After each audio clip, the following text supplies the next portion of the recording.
빌립보서를 좀 보겠습니다. 빌립보서 2장 1절부터 11절까지. 그러므로 그리스도 안에 무슨 권면이나 사랑의 무슨 위로나 성령의 무슨 교제나 긍휼이나 자비가 있거든 마음을 같이하여 같은 사랑을 가지고 뜻을 합하여 한 마음을 품어 아무 일에든지 다툼이나 허영으로 하지 말고 오직 겸손한 마음으로 각각 자기보다 남을 낮게 여기고 각각 자기 일을 돌볼 뿐더러 또한 각각 다른 사람들의 일을 돌보아 나의 기쁨을 충만하게 하라. 너희 안에 이 마음을 품으라. 곧 그리스도 예수의 마음이니 그는 근본 하나님의 본체시나 하나님과 동등됨을 취할 것으로 여기지 아니하시고 오히려 자기를 비워 종의 형체를 가지사 사람들과 같이 되셨고 사람의 모양으로 나타나사 자기를 낮추시고 죽기까지 복종하셨으니 곧 십자가에 죽으심이라.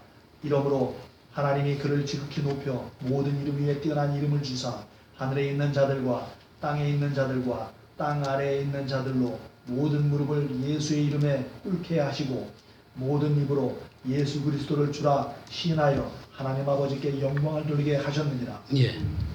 계속해서 새 부대에 대한 얘기를 좀 계속하도록 하겠습니다. 새 부대를 이렇게 얘기를 해야 되는 것은 새 부대에 대한 개념이 사람들이 바르게 없기 때문에 그래요.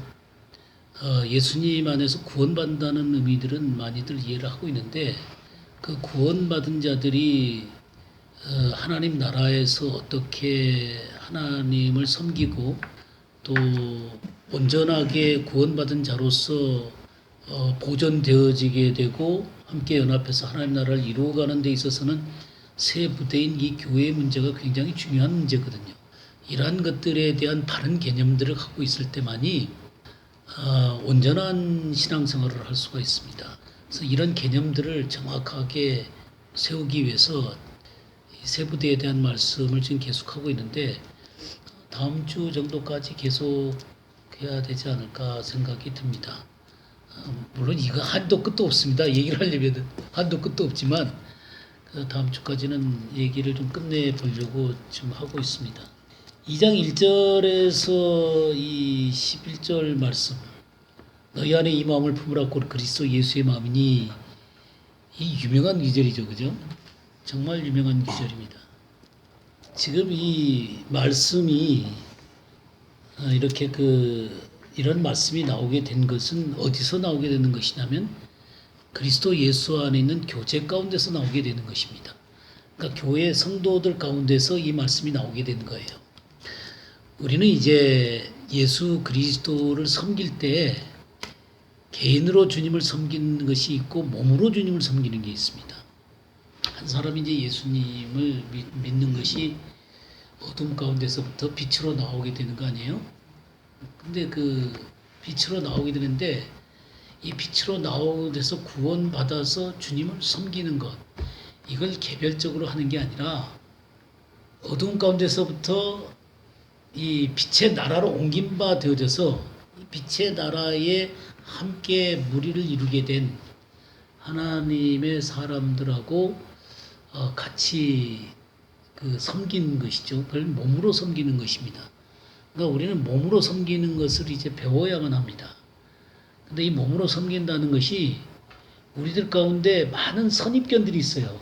어떤 선입견들이 있냐면 교회라고 하는 기본적인 개념들이 우리 안에 이렇게 들어와 있기 때문에 어렸을 때부터 교회를 다녀온 그런 교회라는 기본적인 개념이 들어와 있기 때문에 몸으로 섬긴다는 것을 그냥 어렸을 때부터 교회 안에서 형성된 어떤 종교적인 관습 또 교회 안에서의 생활하는 그런 관습에 의해서 형성된 개념들이 내 안에 많이 들어있다 이 말이에요.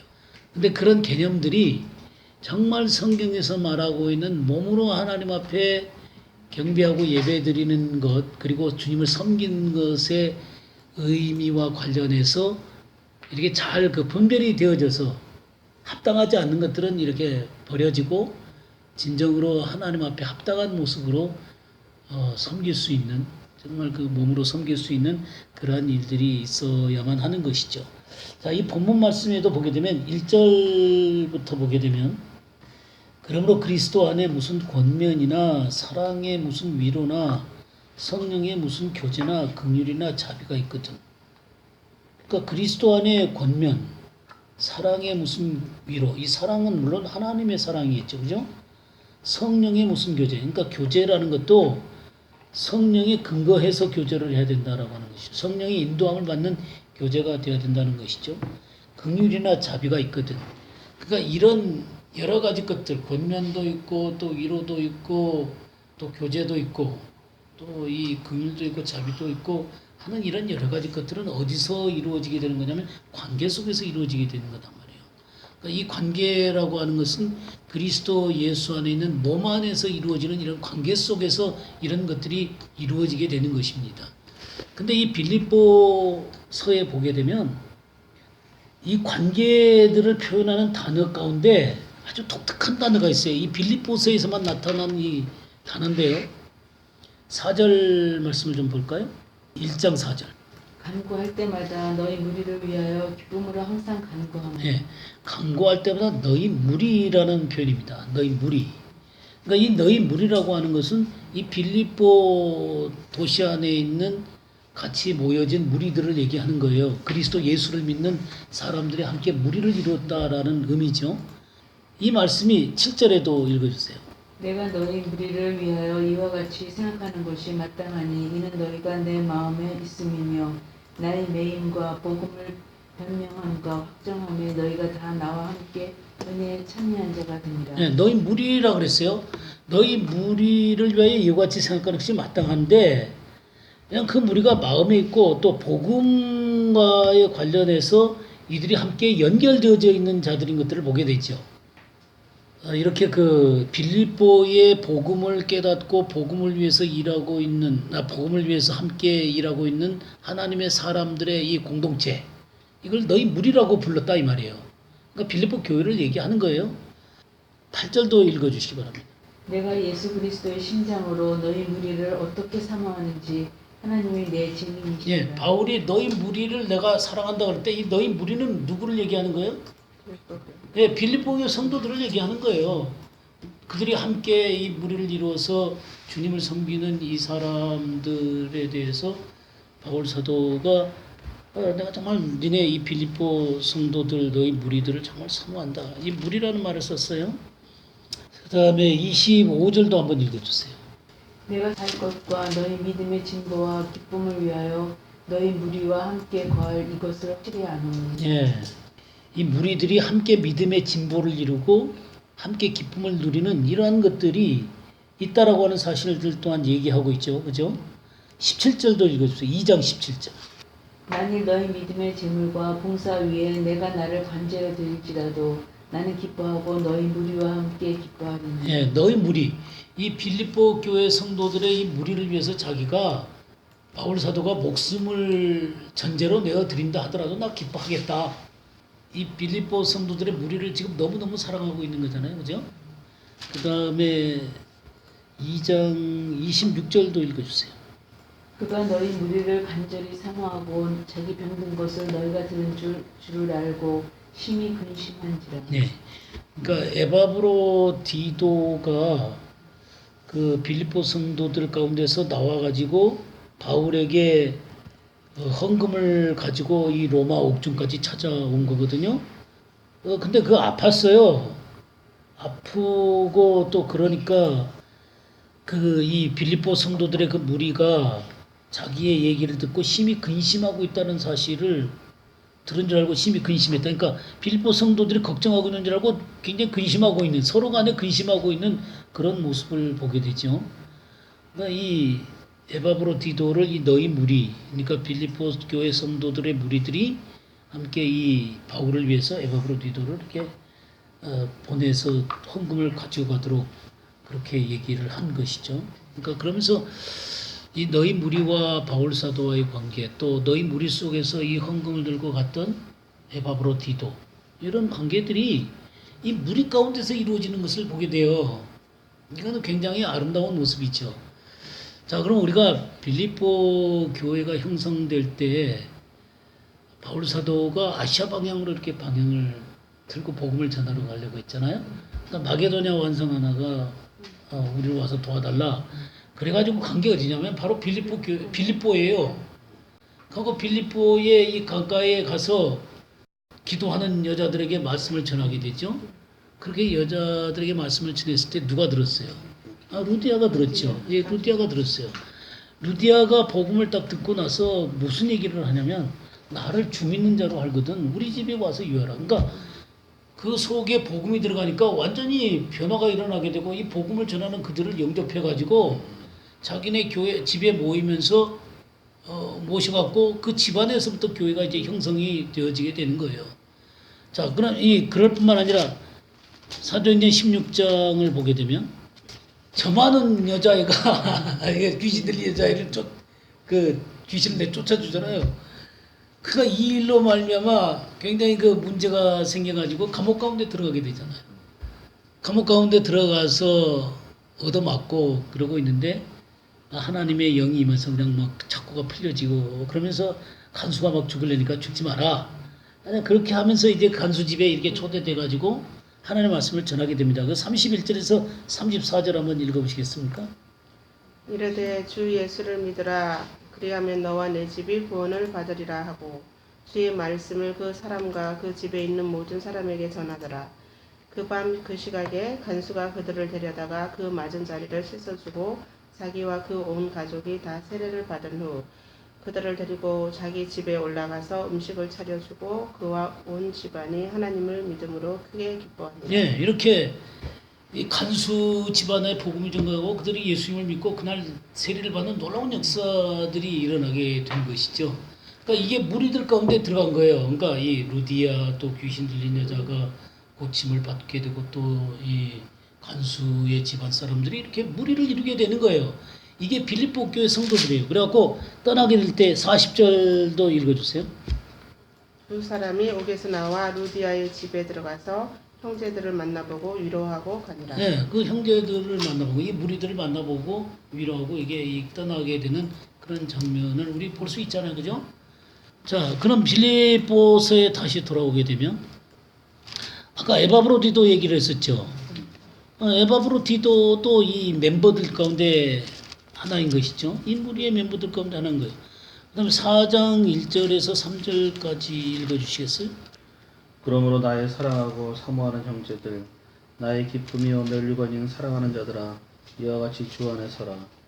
내가 유오디아를 권하고 순두개를 권하노니 주 안에서 같은 마음을 품으라. 또 참으로 나와 멍에를 같이 한 내게 구하노니 복음에 나와 함께 힘쓰던 저 여인들을 돕고 또한 글레멘도와 그 외에 나의 동역자들을 도우라. 그 이름들이 생명책에 있느냐. 예, 그 이름이 생명책에 있다 그랬잖아요. 그죠? 그러니까 이 생명책이 있는 사람들, 이 생명책이 있는 사람들을 4장 1절에 뭐라고 불렀냐면 나의 사랑하고 사모하는 형제들, 내 기쁨이요 멸류관인 사랑하는 자들아. 이렇게 그 아름답게 부르면서 정말 그리스도 안에 있는 형제들을 굉장히 존귀하게 여겼잖아요. 근데 이 빌립보 성도들 가운데 3절에 보게 되면 나와 멍에를 같이 한 내게 구하노니. 아마 이름은 나와 있잖아요. 나와 멍에를 같이 한 내게 구하노니. 아마 이 하나님의 말씀을 가르치기로 작정한 사람인 것 같아요. 그래서 이 감독의 직분을 갖고 있지 않았을까. 이 빌립보서 1장 1절을 보게 되면 그리스도 예수의 종 바울과 디모데는 그리스도 예수 안에서 빌립보에 사는 모든 성도와 또한 감독들과 집사들에게 편지한다 그랬잖아요. 그러니까 이 감독들 중에 한 사람이지 않을까. 아마 대표 감독이겠죠. 뭐 그럴 것 같아요. 어찌 됐든 간에 그렇게 그 멍에를 같이 했다. 멍에를 같이 했다. 그러니까 함께 주님의 일을 감당을 한 것이죠. 그래서 복음에 나와 함께 입선 저 여인들을 돕고, 저 여인들이라고 하는 것은 아마 이 앞에 나오는 2절에 유오디아를 권하고 순두개를 권하느니 주 안에서 같은 마음을 보라. 이 두 여인인 것 같아요. 아마 주님의 일에 힘썼던 여인인 것 같습니다. 약간의 갈등이 지금 현재 있는 것 같아요. 근데 하여튼 이 주님의 일을 하기로 결심했던 그런 여인들인 것 같습니다. 글레멘드와 그 외의 나의 동역자들을 도우라. 그런 여러 사람들이 있었던 것 같고요. 그러면서 이런 사람들이 뭐냐면 바로 빌립보의 너희 무리라고 지칭되는 사람들이에요. 이들이 함께 모여서 예배를 드리고 주님을 섬기는 이런 일들을 했던 것이죠. 이게 바로 교회의 개념이죠. 그러니까 어떤 교회만 다니는 것이 아니라 그 이름들이 생명책이 있고 정말 복음에 대한 바른 이해들을 갖고 있고 정말 그리스도 안에서 서로 진한 그 사랑의 관계를 맺어져서 기쁨이고 또 사모하고 이런 모습으로 면류관이라고 말할 만큼 그런 그 관계들이 굉장히 깊은 관계들로 맺어진 사람들인 것들을 보게 되죠. 자, 이런 가운데 이 요디아와 순두계라는 이 두 여인이 주님을 섬기면서 약간의 갈등이 있었던 것 같아요. 갈등이 있었던 이 여인에게 뭔 얘기를 하냐면 주 안에서 같은 마음을 품으라 그랬단 말이에요. 주 안에서 같은 마음을 품으라. 그러니까 이런 그 무리들 가운데서 이 관계 가운데서 일어나는 모든 문제들 가운데 어떤 것이 필요하냐면 같은 마음이 필요하다 이거예요. 이 같은 마음이 뭐예요? 너희 안에 이 마음을 품으라 곧 그리스도 예수의 마음이다 이 말이에요. 그러니까 이 두 여인의 갈등을 가지고 지금 빌립보서 2장 1절에서 11절이라는 이 놀라운 메시지가 나오는 거예요 지금. 이 관계 가운데서 이 작은 두 여인의 문제지만 이거는 사실 이 빌립보서 2장에 나오는 이 얘기는 너무너무 엄청난 얘기거든요. 그 하늘에서부터 본체이신 하나님이 자기를 비워서 종의 형체를 가지시고 사람들을 가지시고 십자가에까지 낮아지시고 또 그 낮아지신 그 예수 그리스도를 주님께서 살리셔갖고 하늘에 앉히시고 모든 무릎으로 예수님 앞에 꿇게 하시고 또 죽으라 시인하게 하시고 그리고 온 천지가 다 하나님께 영광이 되는 이 놀라운 문제가 어디서 나오는 거냐면 두 여인의 갈등에서 나오는 거예요. 그러니까 이 신앙생활이라고 하는 거는 단 두 사람의 얘기지만 이것은 온 우주와 관련된 문제다 이거예요. 온 그리스도의 몸과 관련된 문제다 이거예요. 그러니까 내가 성도로서 같이 주 안에서 함께 한 몸이 돼서 주님을 섬긴다는 이 문제는 하나님의 완전한 경륜과도 함께 연결되어지는 문제예요. 그러니까 이게 어떻게 작은 문제겠냐고요. 그럼 이 교회라는 것 그리고 같이 주님을 섬긴다라고 하는 이 문제는 어마어마한 문제예요. 지금 그 얘기예요. 2장 1절에 여러 가지 권면도 있고 뭐 위로도 있고 교제도 있고 긍휼도 있잖아요. 그래서 2절에 뭐라고 했어요? 마음을 같이하여 같은 사랑을 가지고 뜻을 합하며 한 마음을 품어 그랬죠. 여기 마음을 같이해서 한 마음을 품다는 건 예수님의 마음이겠죠, 그죠? 또 같은 사랑이라고 하는 것은 예수 그리스도의 사랑을 얘기하는 거죠, 그죠? 하나님의 사랑을 예수 그리스도를 보내는 그 하나님의 사랑을 얘기하는 것이죠. 뜻을 합한다는 얘기는 뭔 뜻에 합하겠어요? 하나님의 뜻에 합하는 것이죠. 목사의 뜻에 합하는 게 아니라 하나님의 뜻에 합해서 하나님의 뜻을 묻고 마음을 같이 해서 섬기는 거예요. 그 다음에 3절에 아무래도 다툼이나 허영으로 하지 말고 겸손한 마음으로 각각 자기보다 남을 낫게 여기며 그러니까 이 서로 다툼, 허영 그러니까 이거는 뭐냐면 자기 주장대로 하는 거잖아요. 그죠? 자기 주장대로 하지 않는 사람들에게 다투고 또 자기 것을 내세워서 자랑하고 그러니까 이런 것들로 말고 겸손한 마음으로 겸손한 마음이 누구의 마음이에요? 나는 온유하고 겸손하니 나의 멍에를 메고 내게 배우라 그랬잖아요. 그러니까 이 겸손하고 온유하신 예수 그리스도의 마음을 갖고 진정으로 하나가 되어야 된다는 것이죠. 그래서 자기를 돌아볼 분들은 각각 다른 사람들을 보아 나의 기쁨을 충만하게 하라. 그러면서 이 사랑의 마음을 갖고 서로를 섬기는 이런 일들이 이 무리 안에서 이 관계 안에서 이루어지게 되는 것입니다. 그러면 이 그리스도 예수의 마음이라고 하는 이 마음이 도대체 어떤 마음이에요? 하나님과 본체이신 그분이 자기를 비웠어요. 비워. 이 비다는 말이 케노라는 말이에요. 케노. 비다. 텅 비게 하다. 영향력이 없게 하다. 아니 세상에 예수 그리스도는 하나님이잖아요. 그죠? 이 하나님이 자기를 비웠어요. 자기 주장을 비웠어요. 주님 앞에 자기 주장이 없죠? 다들. 우리 주님이 내세울 수 있는 분이잖아요. 그죠? 유일하게 내세울 수 있는 분이죠. 그 완벽하신 분이니까. 근데 자기를 비웠어요. 텅비게 했어요. 하나님과 동등됨으로 취할 것으로 여기지 않았어요. 자기 위치를 주장을 안 했어요. 종의 형체를 가졌고 사람들 같이 되고 십자가까지 나다지셨어요. 그러니까 십자가에서 죽으셨죠. 그래서 하나님이 이렇게 높이시잖아요. 그죠?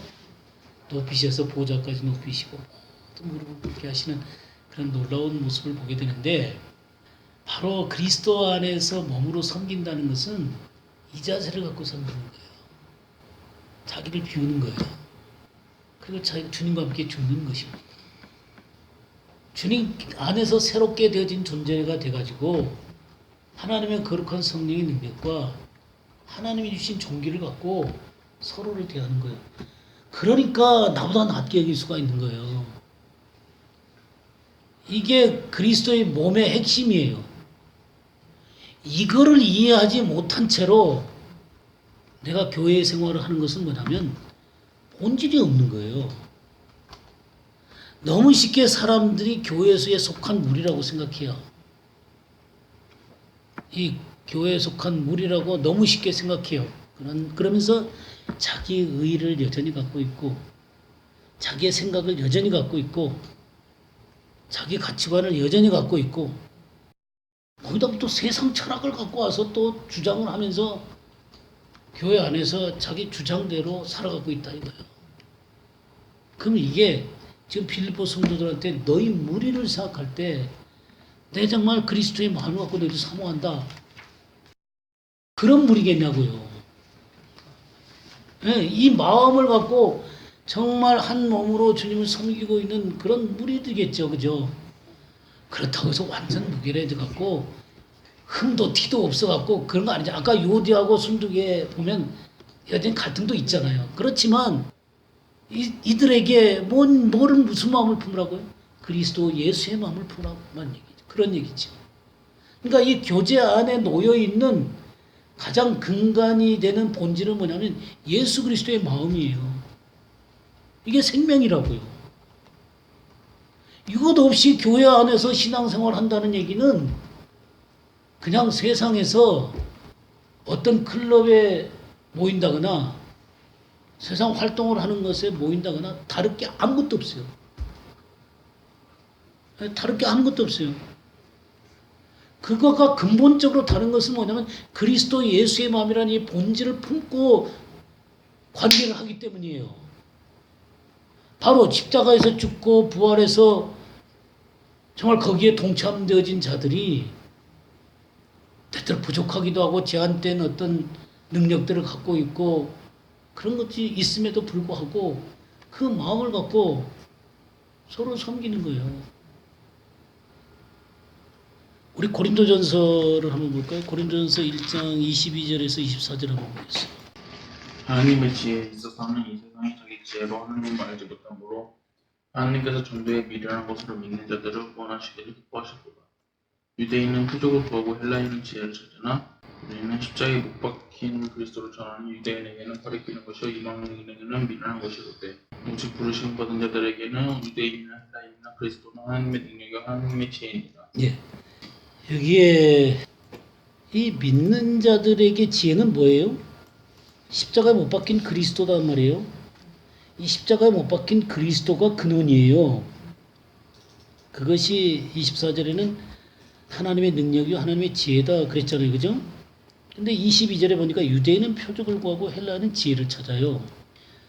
그러니까 유대인들의 이 사고 속에서는 어떤 기적적인 역사, 어떤 표적들이 나타나기를 그들은 기대를 하고 있었어요. 그 다음에 율법적인 구조들을 갖고 있죠. 이 유대인들은. 헬라인들은 세상적인 지혜와 철학들을 갖고 있잖아요. 또 로마인들은 뭘 갖고 있어요? 권력을 갖고 있고 부를 갖고 있단 말이에요. 그러니까 이러한 것들이 교회 안에서 교회를 구성하는데 세상적인 지혜와 율법적인 구조와 어떤 표적을 취하려고 하는 것이라든가 또 이 권력이라든가 부가 교회의 중심이 아니잖아요. 누가 중심이에요? 십자가에 못 박힌 그리스도가 교회의 중심인 거예요. 근데 오늘날 교회가 십자가에 못 박힌 그리스도가 우리 심정 가운데 살아있고, 그래서 나도 십자가에 못 박히고, 그 부활하신 주님이 내게 진정한 생명이 되시고, 또 그렇게 그렇게 다른 형제들과 더불어 그리스도 예수를 얻고 서로 사랑하는 거예요. 그게 그리스도의 몸이라고요. 그게 일반 다른 모임하고 다른 거 아니에요? 뭐가 진짜 주님의 몸된 교회고 그리스도 안에서 함께 몸으로서 주님을 섬기는 그런 문제냐고요. 그러니까 사람들이 교회 다니면서 자기의 주장을 절대로 안 내려놔요. 자기 철학을 안 내려놔요. 내가 지금 하고 있는 게 주님의 뜻에 맞냐 안 맞냐 이걸 물어야 되는 거잖아요. 그죠? 그렇게 되어져야만 그리스도가 높임을 받는 거잖아요. 그리스도가 존귀함을 받는 거잖아요. 그게 그리스도의 몸이죠. 목사가 높임을 받는 게 아니란 말이에요. 목사는 주님이 아니에요. 종이지. 아주 재밌는 거 있죠. 집사가 오니까 막 버선발로 주님이 나오시고, 장로가 오니까 주님 멈칫멈칫 그러면서 또 그래서 나와서 이렇게 맞이해 주는데, 목사 오니까 딱 자리에 앉아 있더래. 그래 뭐야 저기 내가 온데 안 일어나시냐고 그러니까 네가 내 자리 차지할까 그랬다. 아니 이거 무섭게 얘기지만 참, 그러니까 중요한 문제는 교회 안에서 이 교회가 흘러가는 그 흐름은 성경이 중심이 돼야 된다는 말이죠. 어떤 목회자의 철학이 아니고 또 어떤 방법론이 아니고 성경에서 말하고 있는 근본 하나님의 말씀 그리고 그리스도 예수의 마음을 갖고 이게 진행이 돼 가야 된다 이 말이죠. 자, 그러면 우리가 이 무리라고 할 때 이 무리에 속한 사람들이 어떤 사람인가? 우리 주님은 어떤 식으로 그러한 사람들을 보고 있는가? 그런 문제들을 우리 마태복음 11장을 좀 보면서 좀 깊이 좀 그걸 좀 보죠. 2절에서 3절 좀 읽어 주시겠어요? 요한이 옥에서 그리스도께서 하신 일을 듣고 제자들을 보내어 예수께 여짜오되 보실 그이가 당신이오니까 우리가 다른 일을 기다리오리까. 네, 이게 무슨 얘기예요? 지금 요한은 예수님에게 세례를 주신 분이죠. 세례원이죠. 그래서 그 정의를 선포하다가 이 감옥 가운데 갇혔어요. 그러면서 이 예수 그리스도를 세상에 드러내신 분이다 그 말이에요. 그러면서 나는 그의 그 신들매 풀기도 감당하지 못할 자다. 나는 물로 세례를 주거니와 그는 성령과 불로 세례를 주시는 분이시다. 그렇게 하면서 그는 흥하여 갖고 나는 쇠하여야 된다. 그러면서 이 세상에 그리스도를 드러낸 분이세요. 근데 지금 마음속에 저분이 진짜야 가짜냐 하는 생각이 조금 든 거죠. 에? 오실 그이가 당신이 오니까 우리가 다른 일을 기다리오리까. 왜 이랬을까요? 감옥 속에 있어서. 이게 왜 이러냐면 이스라엘이 갖고 있는 선입견 때문에 그러는 거예요. 이 유대가가 갖고 있는 선입견 때문에 그러는 거예요. 유대인들은 구약적인 사고, 그 다음에 그 민족적인 사고, 또 정치적인 사고를 갖고 있는 거예요.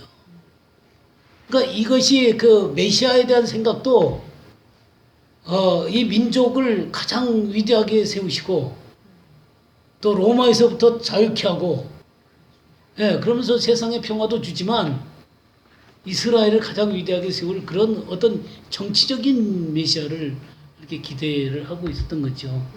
근데 예수님을 아무리 봐도 그런 일을 안 한단 말이에요. 그러니까 요한은 예수 그리스도를 세상에 드러낸 사람이란 말이에요. 그럼에도 불구하고 이 선입견이라고 하는 거는 이렇게 어려운 거예요. 기본적으로 가지고 있는 이 개념이라고 하는 거는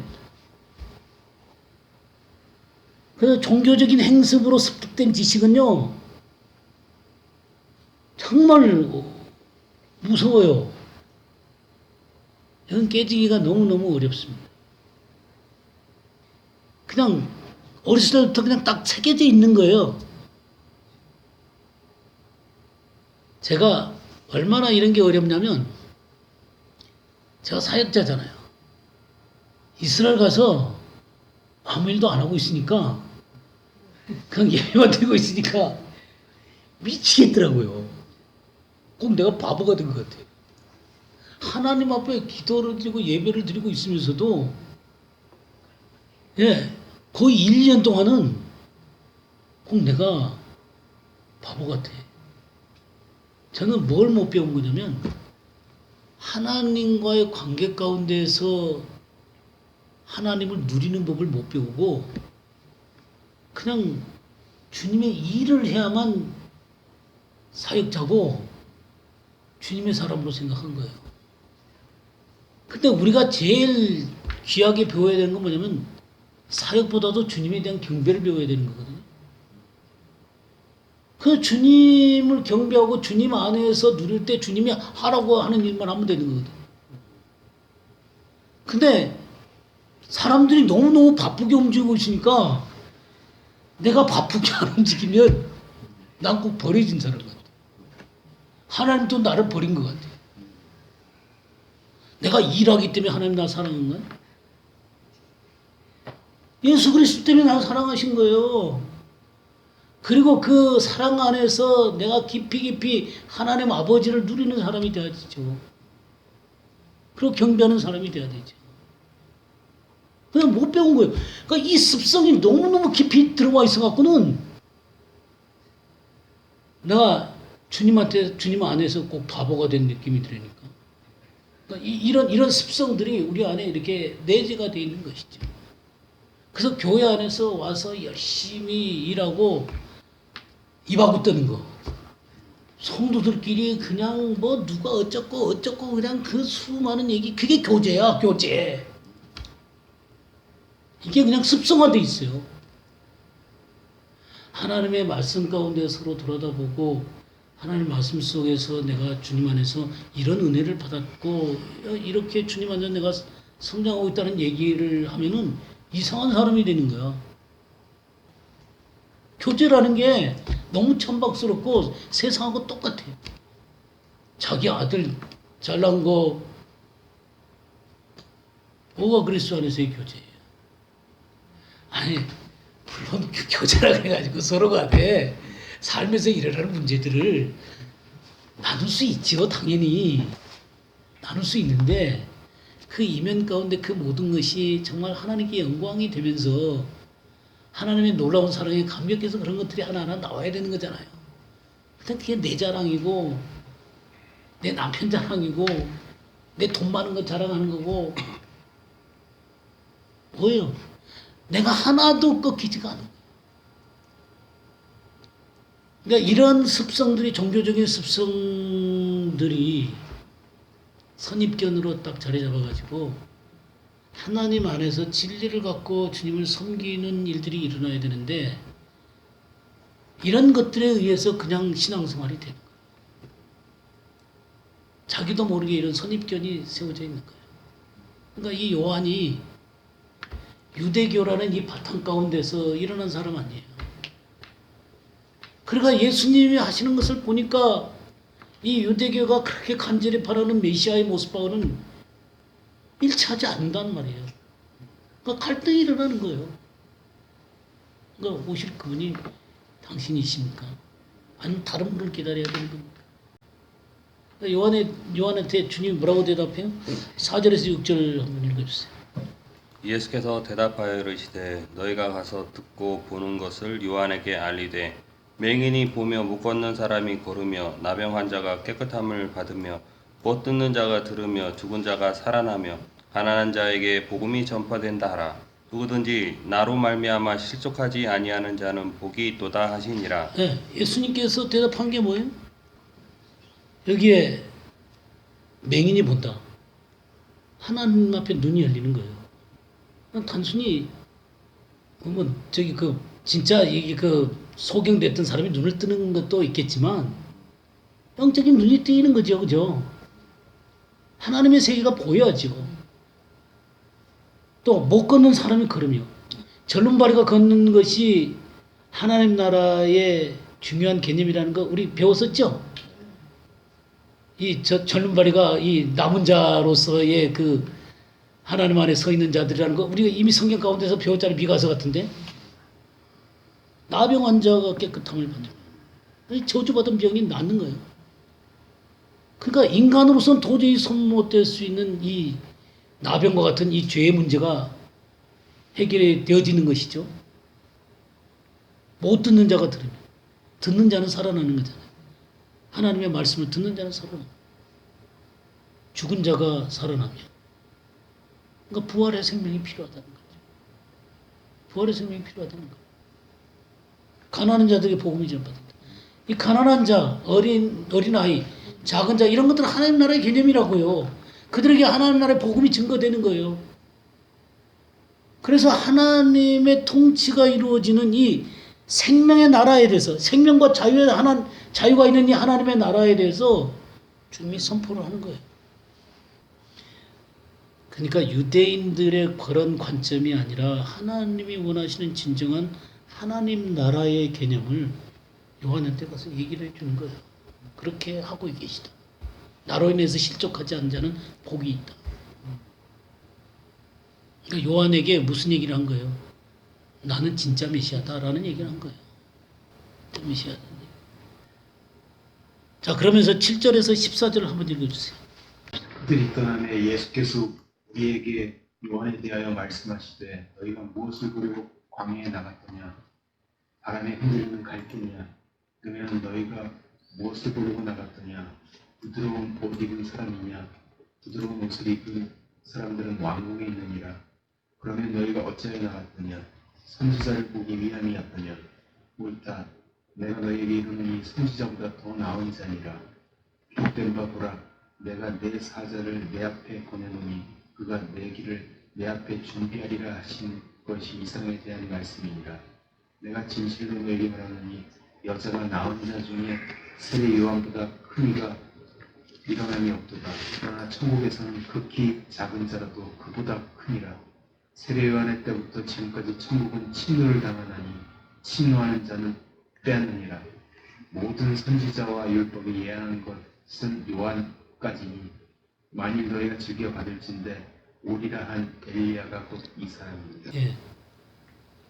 요한을 뭐라고 표현했어요? 모든 선지자와 율법의 그 마지막 선지자다 그랬잖아요, 그죠? 예.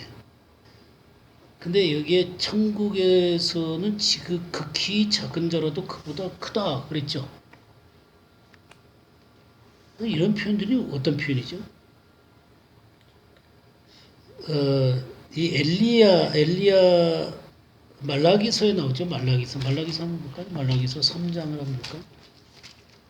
3장 1절 말씀 한번 보세요. 만군의 여호와가 이르노라 보라 내가 내 사자를 보내리니 그가 내 앞에서 길을 준비할 것이요 또 너희가 구하는 바 주가 갑자기 그의 성전에 임하시리니 곧 너희가 사모하는 바 언약의 사자가 임하리니 예, 만군의 여호와가 이르노라 보라 내가 내 사자를 보낸다 그랬죠? 이게 누구예요? 세례 요한이죠. 그가 내 앞에서 길을 준비할 것이요. 너희의 구하는 바 주가 이 주는 예수님을 얘기하는 거잖아요, 그죠? 갑자기 그의 성전에 임하시리니 너희가 사모하는 바 언약의 사자. 이 언약의 사자는 바로 예수 그리스도를 얘기하는 것입니다. 그러니까 이 요한을 앞서 보내는 것이죠. 4장 5절 6절도 좀 읽어주세요. 보라 여호와의 크고 두려운 날이 이르기 전에 내가 진짜 엘리야를 너에게 보내니 그가 아버지의 마음을 자녀에게로 돌이키게 하고 자녀들의 마음을 그들의 아버지에게로 돌이키게 하리라.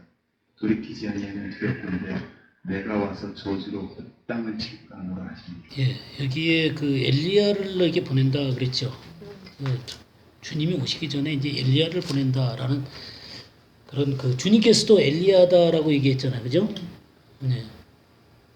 그만큼 그 주님의 길을 예비하는 구약과 이 그러니까 선지자와 율법의 이 마지막이잖아요. 그러니까 하나님의 나라는 구약 시대 때 이 모습이 아니라, 그러니까 구약 시대 뭘 생각해 보시냐면 성전을 생각해 보세요. 주님이 이 성전을 보고 어떻게 했어요? 성전을 헐어라. 내가 사흘 만에 다시 짓겠다 그랬잖아요. 다시 지으면서 바로 이 건축자들의 버린 돌이 집 모퉁이 머릿돌이 된다 그랬잖아요. 머릿돌이 돼가지고 새로운 건물이 지어지게 되는 거예요. 새로운 하나님의 나라가 지어지게 되는 거예요. 새로운 그리스도의 몸이 형성이 된다 이 말이에요.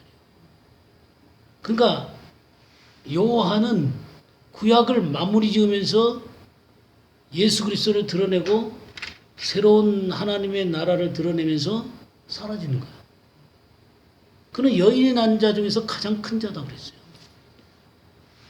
그러니까 하나님 나라라는 이 온전한 나라를 드러내는 데까지는 이 사람보다 큰 자가 없다는 거예요. 근데 정작 중요한 것은 하나님은 이 하나님의 나라를 가지고 이 땅에 오신 것이죠. 건축자들의 버린 돌이 집 모퉁이 머릿돌이 되어서 새로운 집을 짓게 되는 거예요. 그리스도의 몸이라는 새로운 집을 짓게 되게 돼요. 이 하나님의 나라가 형성이 되는 거죠. 그래서 이 하나님의 나라가 형성되는 데 있어서 주님을 따르는 사람들에게 이 하나님의 나라에 대한 얘기를 하면서 여우도 굴이 있고 공중에 나는 새가 집 있을 때 인자는 머리를 꽂다 그랬단 말이에요. 그러니까 이 하나님의 나라가 형성되어 있을 때는 주님의 머리를 둔 몸이 필요하다 이 말이죠. 이 몸을 통해서 하나님의 나라가 온전히 이루어지게 되는 거예요.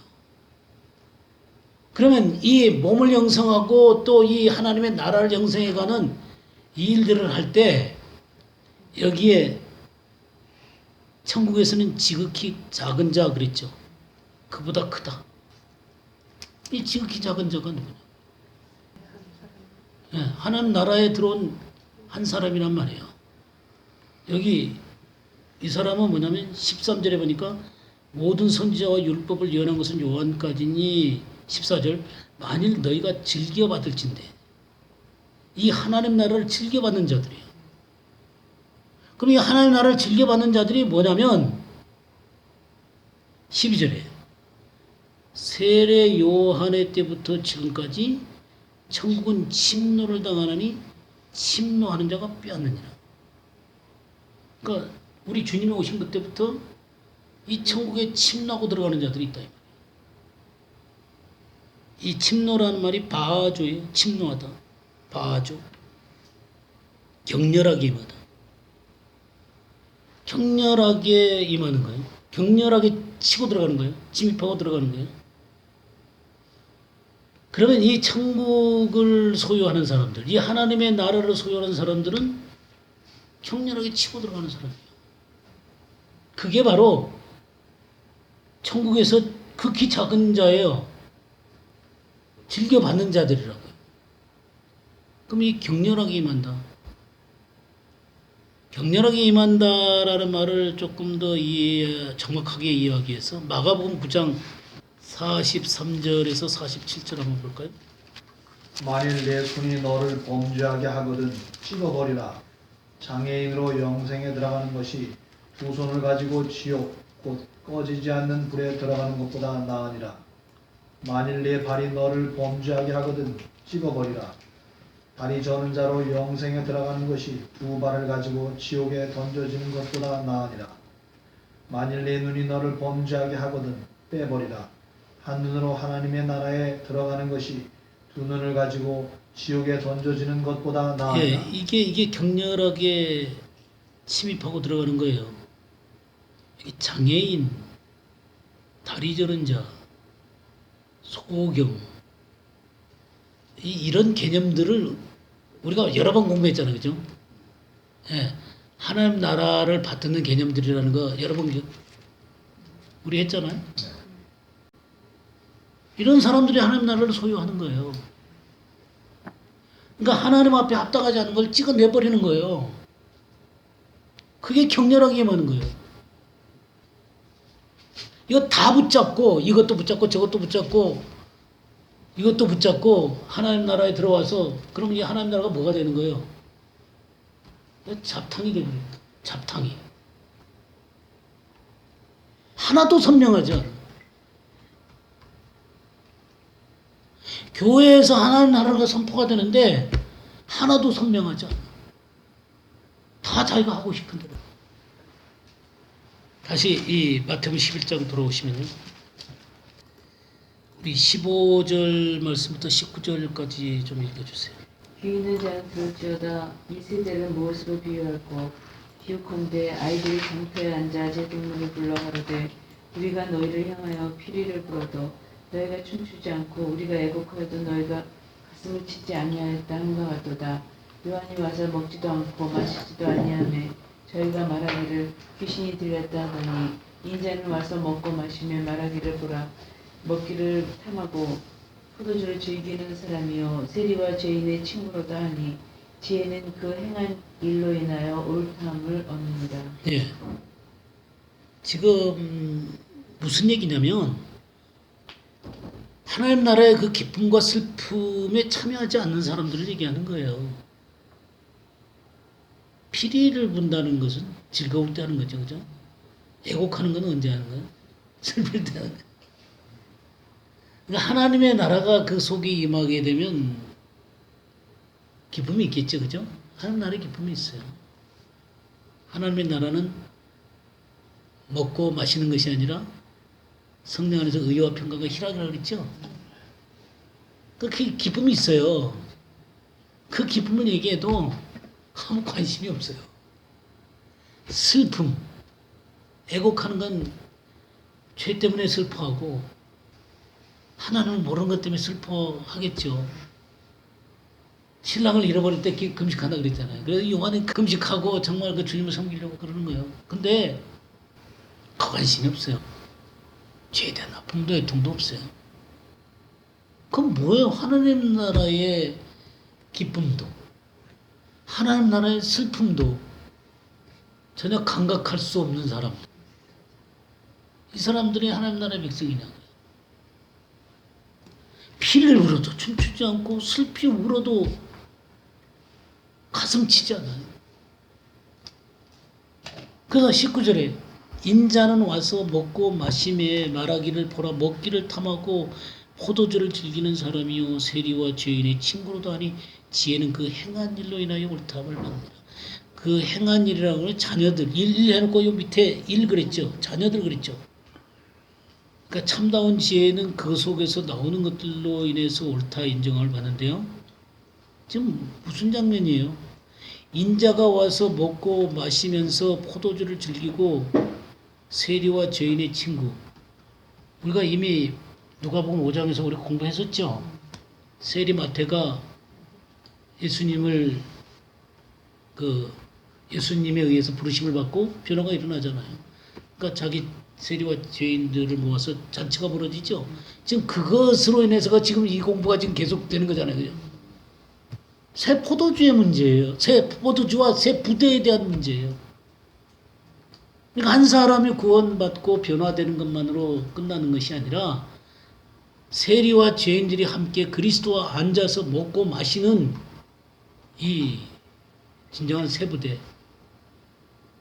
이걸 얘기하는 거예요, 지금. 하나님 나라는 의와 평강과 희락이라고 그랬는데 성령 안에서 의와 평강과 희락. 이 하나님 나라의 기쁨. 이 기쁨을 가지고 와도 기쁨에 동참되지도 못하고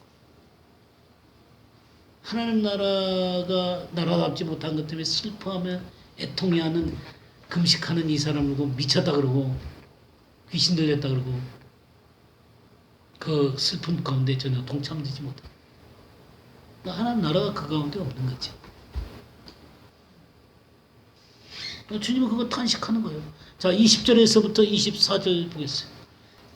예수께서 권능을 가장 많이 행하신 고을들이 회개하지 아니하므로 그때에 책망하시되 화 있을진저 고라시나 화 있을진저 베세다야 너희에게 행한 모든 권능을 두로와 시돈에서 행하였더라면 그들이 벌써 베옷을 입고 제에 앉아 회개하였으리라. 내가 너희에게 이르노니 심판날에 두로와 시돈이 너희보다 견디기 쉬우리라. 가버나움아 내가 하늘에까지 높아지겠느냐 본부에까지 낮아지리라. 내게 행한 모든 권능을 소돔에서 행하였더라면 그 성이 오늘까지 있었으리라. 내가 너희에게 이르노니 심판날에 소돔 땅이 너보다 견디기 쉬우리라 하시니라. 네, 지금 이게 벳세다 고라신, 그 다음에 가버나움 그랬죠. 이런 곳 속에서 주님이 가장 많이 그 말씀도 전하고 기적도 행하시고 그렇게 하셨어요. 근데 이들이 뭘 하지 않았다는 거예요? 회개하지 않았다는 거예요. 회개하지 않았다. 근데 이런 일을 갖다가 두로와 시돈, 이방인들이죠. 이방인들에게 했다면 그들이 이미 회개했을 것이다. 소돔에게 했다면 이미 그들이 회개했을 것이다. 그런 얘기들을 지금 하고 있는 것입니다. 뭐 하지 않았다는 거죠? 회개하지 않았다는 것이죠. 회개라는 게 뭐예요? 예, 메타노에오죠. 메타노에오. 우리 메타라는 공부 여러 번 했어요. 한복판에. 그 다음에 그 노에오라는 게 누스에서 온 것이고 이게 기노스코에서 온 거예요. 기노스코에서 온 거예요. 그러니까 체험적으로 아는 것이죠. 내 한복판에서부터 잘못된 것들을 뉘우치고 하나님의 말씀에 순복하는 일들이 일어나는 것이 회개예요. 내 중심의 한복판에서부터 잘못된 것들이 뉘우쳐지고 하나님의 말씀을 듣고 그것이 경험되어지는 거예요. 이게 진정한 회개예요. 그러니까 뭐 회개한다는 게 죄에 대해서 약간의 슬픔을 느끼고 그냥 그러는 게 아니라 이 진정한 회개라고 하는 것은 하나님의 말씀이 그 속에서 살아서 역사를 하는 것을 보고 회개한다 그러는 거예요. 근데 이런 고을들이 주님이 많은 일들을 했던 이 고을들이 어떻게 됐어요? 회개하지 않는 거예요. 이 중심에서부터 주님이 받아들이지 않고 주님의 말씀이 체험되지 않는 거예요. 그러니까 주님의 이름을 많이 부른다고 해서 그 사람들이 진짜 주님의 사람이라는 건 아니에요. 주님이 많은 것들을 베풀었다고 해서 그것이 진짜인 건 아니에요. 그 속에 하나님의 말씀이 살아서 역사를 해야 되는 거예요. 이런 사람들이 함께 모였을 때 바로 빌립보 성도들에게 너희 물이라고 했을 때 그런 게 물이다 그 말이에요. 자, 25절에서 27절도 좀 읽어주시기 바랍니다.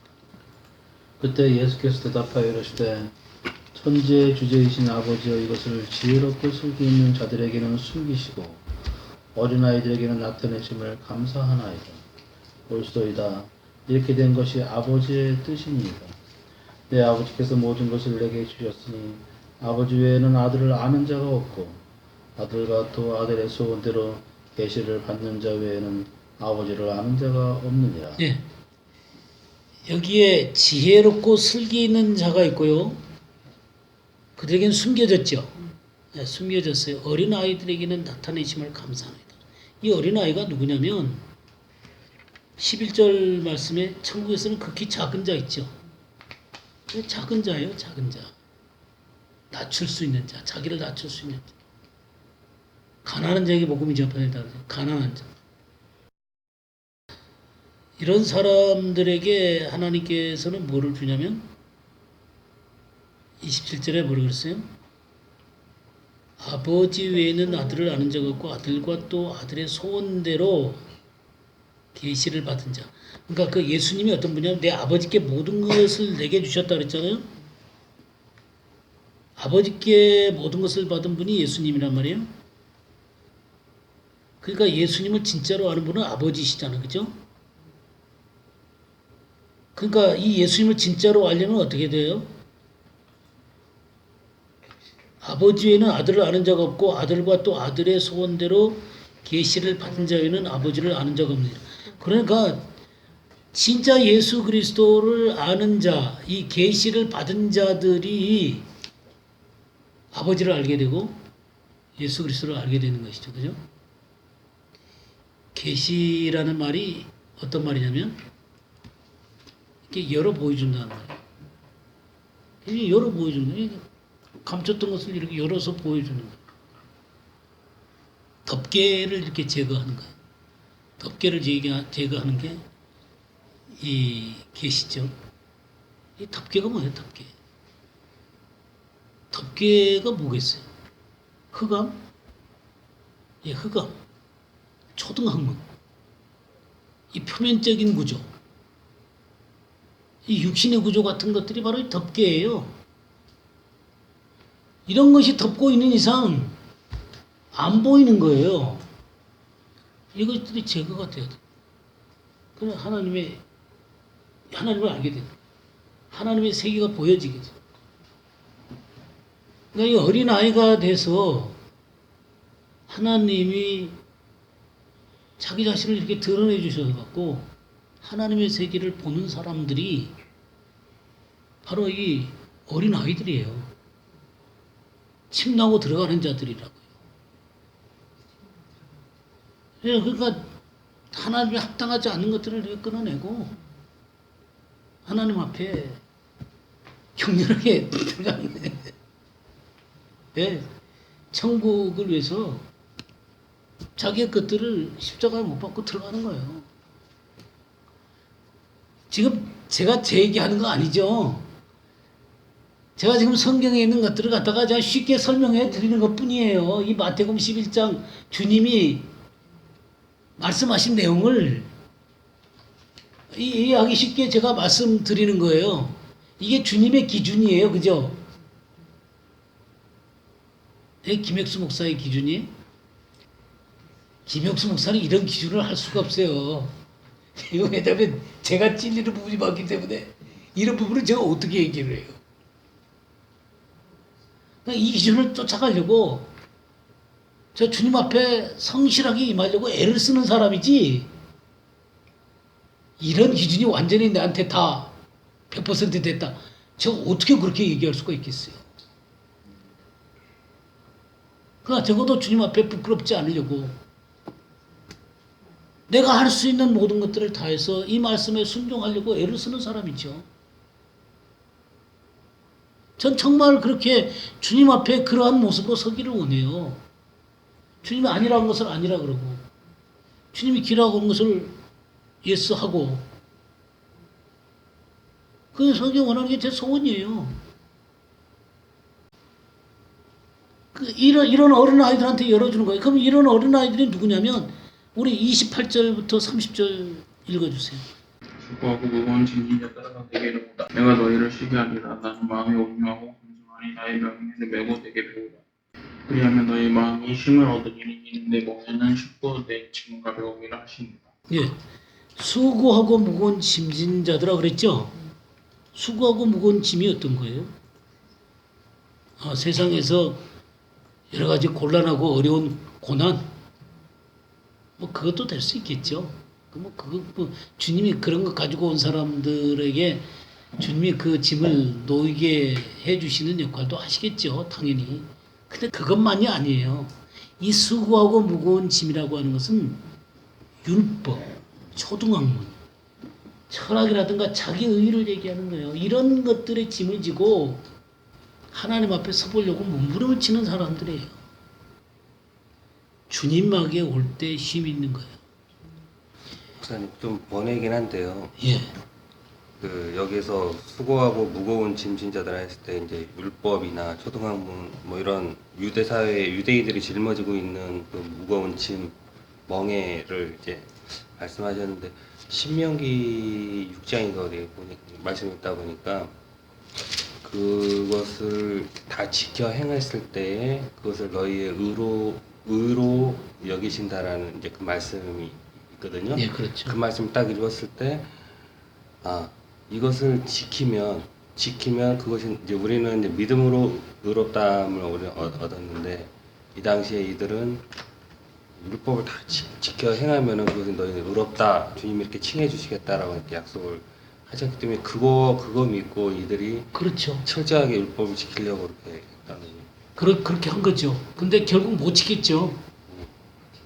근데 중요한 문제는 주님에게 왔을 때 그래서 죄를 용서하시고 의를 주잖아요. 의를 주는데 의와 함께 또 뭐를 주냐면 생명을 주신다고요. 성령님을 함께 보내셔서 우리로 그 의를 이루는 삶을 살게 하는 거죠. 우리가 이 성경에 모압 언약이라는 게 있어요. 모압 언약을 보게 되면 신명기 30장 한번 볼까요? 30장 14절 한번 볼까요? 오직 그 말씀이 내게 매우 가까워서 내 입에 있으며 내 마음에 있은즉 내가 이를 행할 수 있느니라. 예, 여기 보세요. 지금 이게 그 하늘에 있는 것도 아니고 저기 바다 끝에 저 건너가서 있는 것도 아니고 뭐 하늘에 가서 갖고 온다 또 뭐 바다를 건너서 갖고 온다 이런 얘기들을 사실 로마서에서 바울이 인용한 말씀이거든요. 그러면서 이 14절에 있는 말씀이 입에 있고 마음에 있다. 예수 그리스도를 만난 사람들에게 하나님의 말씀이 내 입에 있고 마음에 있다. 그렇게 말씀을 하고 있거든요. 그러니까 이것은 새 언약 가운데서 예수 그리스도를 믿은 사람들에게 이루어지게 된 거란 말이에요. 근데 사실 이스라엘 백성들은 이 말씀이 이루어지지 못한 채 주님이 이 모압 언약에서 다시 이 얘기를 하고 있다고. 29장 보게 되면 29장 1절에 보게 되면 호렙에서 이스라엘 자손과 세우신 언약 외에 여호와께서 모세에게 명령하여 모압 땅에서 그들과 세우신 언약의 말씀은 이러하니라 그랬죠. 그러니까 호렙산에서 주신 언약은 이 시내산 언약을 얘기하는 거죠. 그러니까 율법을 얘기하는 거예요. 근데 이 율법 외에 여호와께서 모세에게 명령하여 모압 땅에서 그들과 세우신 언약의 말씀은 이러하다. 그 29장 30장이 그 얘기거든요. 이 모압 언약이에요. 29장 30장 얘기가 어떤 거냐면 내가 하나님의 말씀을 그들의 심령에다 새겨넣겠다는 거예요. 또 하나님께서 친히 마음에 할례를 하겠다는 거예요. 이게 30장 6절 보면 내 하나님 여호와께서 내 마음과 내 자손의 마음에 할례를 베푸사. 누가 베푸는 거예요? 이게 하나님이 그렇잖아요. 하나님 여호와께서 내 마음과 내 자손의 마음에 할례를 베푸사 너희 마음을 다하여 뜻을 다하여 내 하나님 여호와를 사랑하게 하사 너로 생명을 얻게 하실 것입니다. 이 할례를 누가 시켜주는 거예요? 하나님이 시켜주는 거예요. 하나님이 그 마음에다가 하나님의 말씀을 새겨주는 거예요. 그래서 지킬 수 있도록. 하나님 언약을 지킬 수 있도록. 그러니까 이 모압 언약이라고 하는 것은 새 언약과 똑같은 거예요. 그러니까 호렙산에서 언약을 맺은 후에 이 모압에서 또 언약을 베풀어 주시는 거예요. 그래서 하나님이 친히 하겠다는 거예요. 그러니까 우리가 예레미야 4장 같은 데 보면 네가 마음의 할례를 받아라 이렇게 말씀을 하고 있단 말이에요. 근데 결국 네가 마음의 할례를 행해가지고 하나님 앞에 돌아오면 내가 용서하겠다 그렇게 말씀을 하는데 이스라엘 백성이 결국 마음의 할례를 행했어요, 못했어요? 못했어요. 그거 바벨론으로 끌려가잖아요.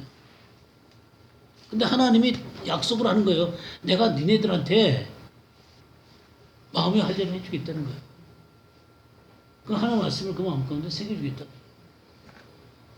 그 이스라엘을 온전히 하나님 앞에 바르게 세우겠다는 놀라운 약속을 하는 것이죠. 그러니까 내 힘으로 이것을 하나님의 말씀을 지켜낼 수가 없는 거죠. 그러니까 실패할 수밖에 없는 거예요.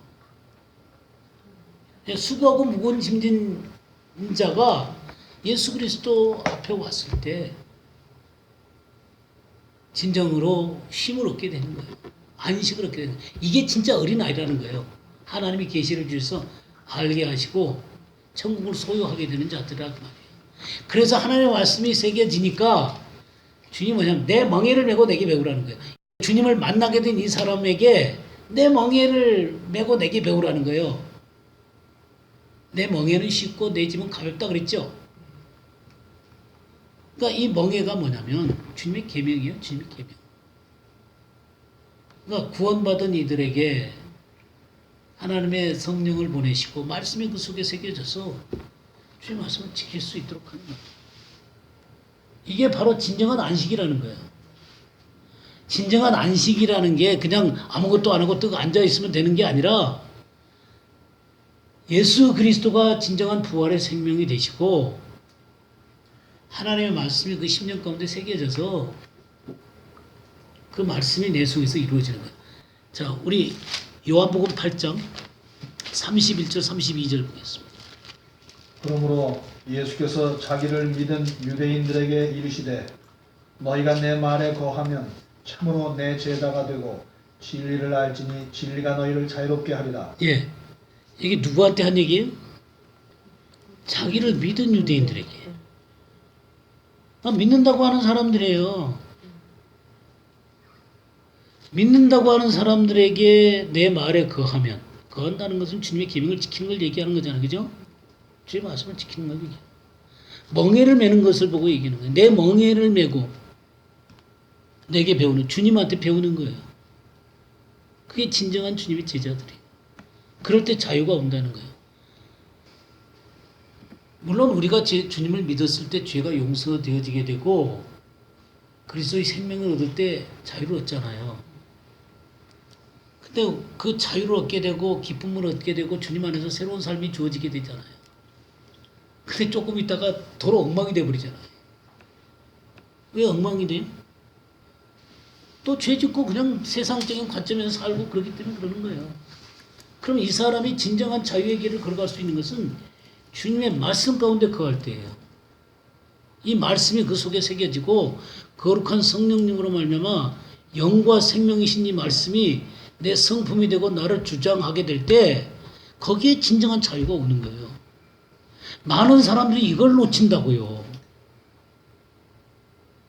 주님 처음 믿었을 때 구원받았다는 건 많은 강조를 하는데 진정한 그리스도 안의 자유는 이 말씀 안에 거할 때예요.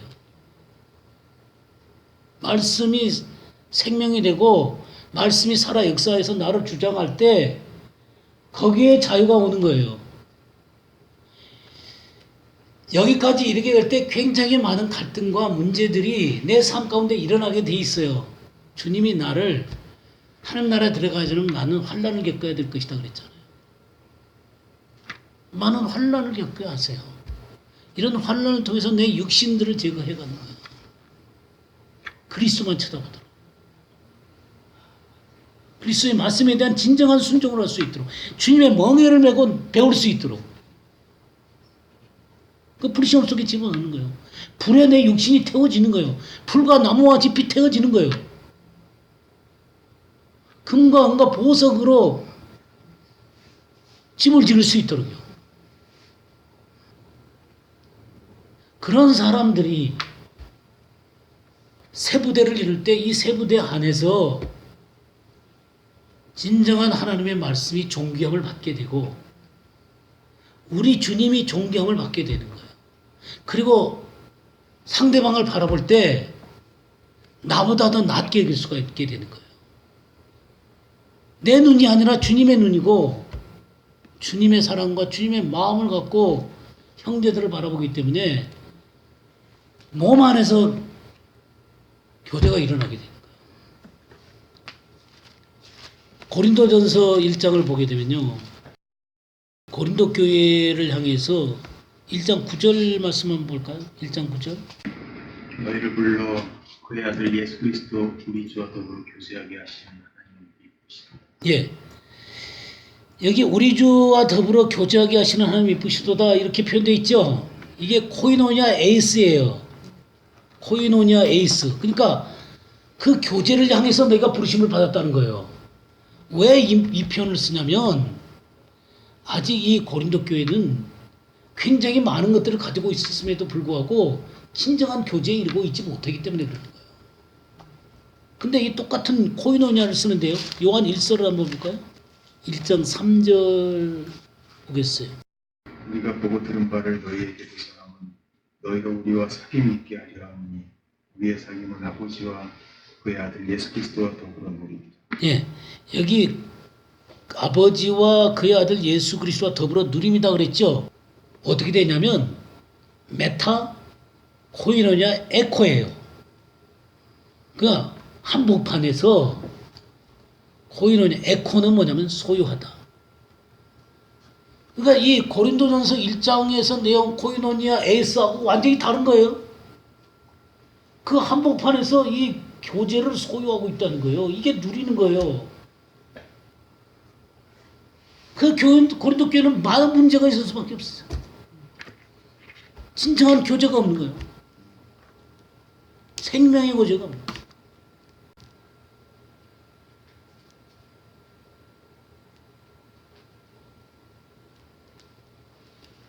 오늘은 여기까지 하죠.